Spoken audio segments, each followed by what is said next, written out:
Do you know the term Shanghai? It's colloquial for to kidnap. But in the case of Iranian nuclear scientist Shahram Amiri, he was shanghaied in another city, Medina, Saudi Arabia. And his nabbers? Well, that's what investigative journalist Webster Tarpley is here to talk about. Mr. Tarpley, always good to see you. His nabbers in this case, his kidnappers in this case, would be? Well, strong circumstantial case that this is a CIA kidnapping. In other words, a rendition, if you like, with the difference that they made the mistake of bringing him to the U.S., perhaps, although we don't really know anything. Again, now, this is Shahram Amiri. He's an Iranian nuclear scientist. The surface story is he goes to Saudi Arabia on a pilgrimage in June of last year, a year ago. He disappears. And at that point, nobody knows where he is. Now, in March of this year, the CIA leaks to Brian Ross of ABC News the story that Amiri defected. He got fed up with the Iranian regime.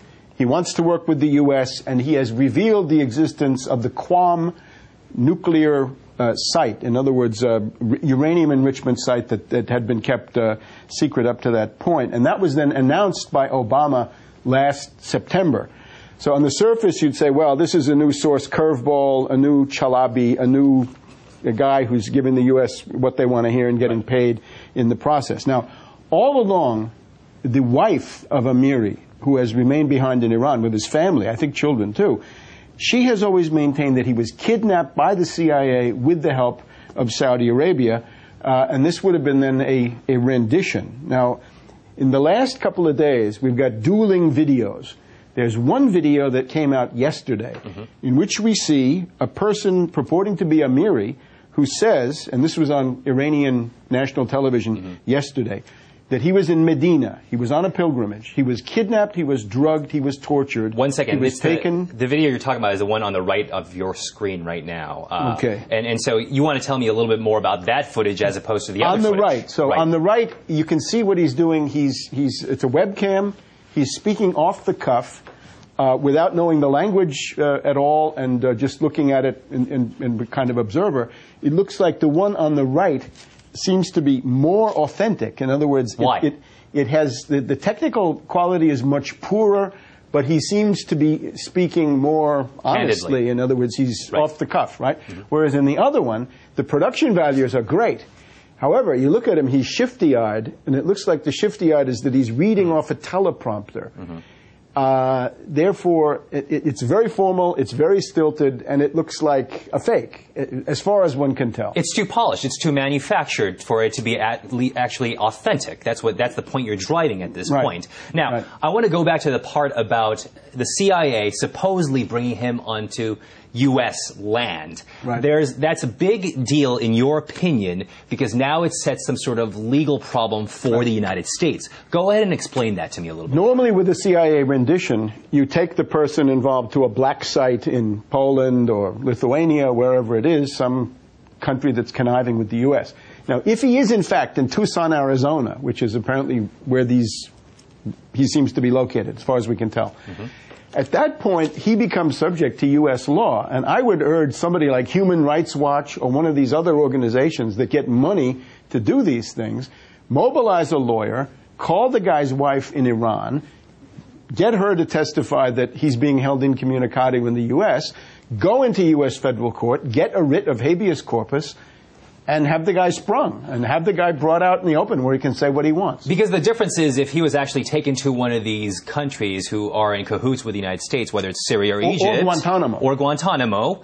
They can't do that. Apparently not. But in the continental United States, you surely can, if we still have habeas corpus in any form. So they'd be doing us a favor, too, because then we'd know if there's anything left of habeas. Now, that would be for the case of the scientist. Now, the broader picture.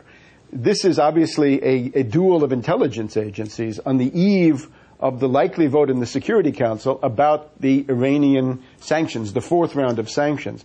What I would point to is a case that includes elements like this of such dubious quality.